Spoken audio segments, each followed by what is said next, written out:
Pocahontas is a 1995 American animated musical romantic drama produced by the Walt Disney Feature Animation for Walt Disney Pictures. It's the 33rd Disney animated feature film in the Disney canon and the 6th animated film to produce and release during the period known as the Disney Renaissance era.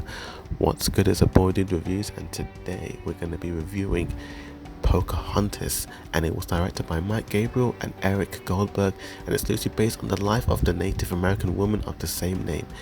It portrays a fictionalized account of a historical encounter with Englishman John Smith and the Jamestown settlers that arrived from the Virginia Company. The voice cast stars Irene Bedard and Mel Gibson as Pocahontas and Smith respectively, with David Ogden Stiers, Russell Means, Christopher Bale, Billy Collin and Linda Hunt. The score was written by Alan Menken, who also wrote the film's songs with Stephen Schwartz. After making his directional debut with The Rescuers Down Under, Mike Gabriel conceived the film during the Thanksgiving weekend. The project went into development concurrently with The Lion King and attracted most of Disney's top animators. Meanwhile, Disney studio chairman Jeffrey Katzenberg decided that the film should be a serious romantic epic in the vein of Beauty and the Beast, in hope that, like Beauty, would also be nominated for the Academy Award for Best Picture. Screenwriters Carl Binder, Susanna Grant, and Philip Laziberg took creative liberties with history in an attempt to make the film palatable to audiences, and the film was released on June 23rd, 1995 to mixed reactions from reviewers who praised its animation, musical score and songs but criticized its story, while the film's racial overtones and as artistic license received polarized response. The film earned $346 million at the box office, and its gross was seen as a disappointment compared to that as The Lion King. The film received 2 Academy Awards for Best Musical Comedy Score and Best Original Song for Colors of the Wind. And what is the film really all about, to be honest with you? Because let's talk about this film. And this Disney animated tale of romance between a young American Indian woman named Pocahontas and Captain John Smith, who journeyed to the New World with other settlers to begin fresh lives. Her powerful father, Chief Protoan, disapproves of their relationship and wants her to marry a native warrior. Meanwhile, John Smith's fellow Englishmen hope to rob the Native Americans of their gold. Can Pocahontas' love for Smith save the day? Well, you gotta watch the film to find that out. And let's talk about the good of this film. And the good of this film is definitely the visual look of this film. This film has a very different look in terms of visual look compared to a lot of other Disney movies. It has this very softness, like the line art style is very soft. I noticed that the eyes of the characters aren't that big. Like normally character eyes are really big in Disney, but they seem very, small and thin, like, to be honest with you. And I don't know, it just has this nice softness to it that I really like. The colors really do leap off the screen in certain scenes, like the song Colors of the Wind. They look beautifully and aesthetically pleasing. The songs are also considerably better compared to that of The Lion King. You have songs like Colors of the Wind, the Virginia Company song, the Dig and Dig and Diggity Dig song. I forgot what the name of it was called. And they all have a really niceness to it, and the score is beautiful. The music, Howard Ashman and Alan Menken were planning to write them songs for this film once they finished working on Aladdin, but sadly John Ashman died in 1991, and following the death of his longtime collaborator, Alan Menken wrote the remaining songs for Aladdin with Tim Rice at his home in London, New York. And he just decided to do the rest of the songs himself, to be honest with you. And Stephen Schwartz also kind of supervised and helped him as well, in a way. And I just loved the use of the songs, to be honest with you. They were all just remarkable and just memorable, to be honest with you. Absolutely wonderful. The character of Pocahontas is also a pretty adventurous and feisty gal, who, she's a pretty good character, she's got a lot of determination, and she's willing to break the rules when it kind of suits her, or helps other people in a way. And I do like Mel Gibson's character as John Smith. I do like the love chemistry between Pocahontas and John Smith. I do think it's done pretty well because Pocahontas doesn't speak English in a way, and I do like how, you know, the way they're trying to communicate with one another. I thought that was pretty cute and adorable, to be honest with you.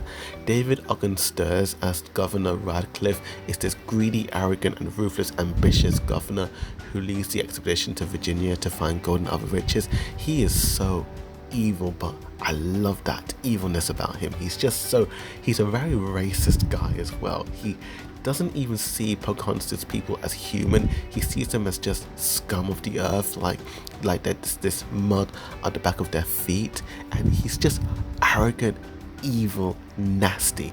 And the voice actor does such a good job portraying this guy so damn well. I flipping love that performance.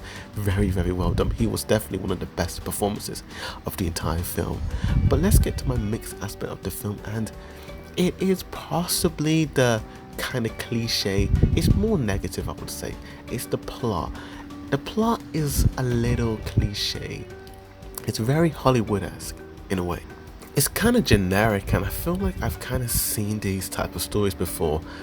You know, the white men invade a land and claim it's theirs, and then the person of that tribe or land has to, you know, meet like the human, well, not the human, well, you know, the white man, and they have to try and convince them, and then it's all this conflict, and it gets so old and tiring so fast. I've seen this type of stuff loads of times.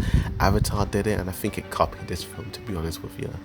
And yeah, it's a tad predictable and boring, and just not my cup of tea, to be honest with you. I've seen this type of story. It's not that original, to be honest with you.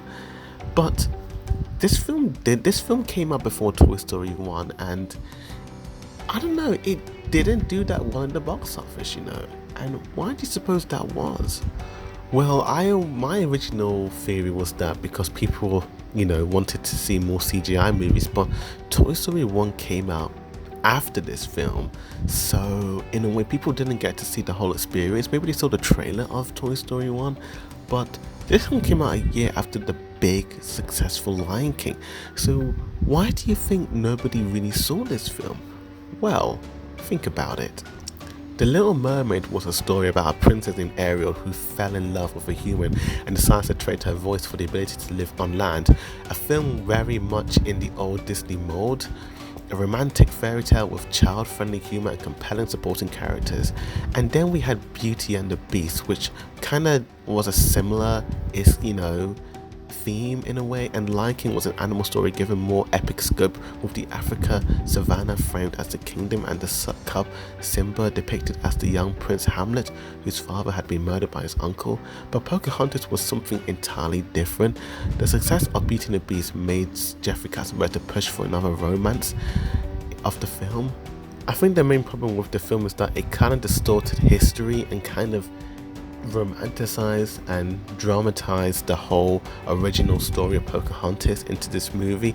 And I think that the whole story and what was happening, I think a lot of moviegoers found that to be kind of unappealing, to be honest with you. Maybe the change of art style as well was so drastically different to the previous Disney films that people were just like, whoa, this is not what Disney films look like. Because all the Disney films of the Renaissance, Little Mermaid, Beauty and the Beast, Aladdin, and Lion King had a similar art style, and they all had this like kind of sense of fun, you know. And normally in these Disney movies, the animals or the just animals like always would talk, and they'd be like the sidekick in a way. Pocahontas had animal sidekicks, but they didn't talk at all. I feel like that was a missed opportunity, and I think little things like that kind of put people off of this film, to be honest with you. Plus, with a new wave of animation being released for Toy Story 1, the Disney animation studio started to kind of go downhill because people kind of, you know, got a bit, I don't know, I think they favored the 3D animation more to 2D, and it was definitely felt with the release of The Hunchback of Notre Dame, which I'm going to review next. But in all honesty, this film isn't that bad, but it's kind of a forgettable film, to be honest with you. It has a very cliche plot, and it's not really that great, to be honest with you. And for that, I'm gonna give Pocahontas. I'm gonna give it a B. I'm gonna give it a 7 out of 10. Go check this film out right now. But thank you for watching this review. Please like, share this video, comment down below, and tell me what's your favorite Disney flick. With that said, thank you for watching. As always, a boy the review signing out.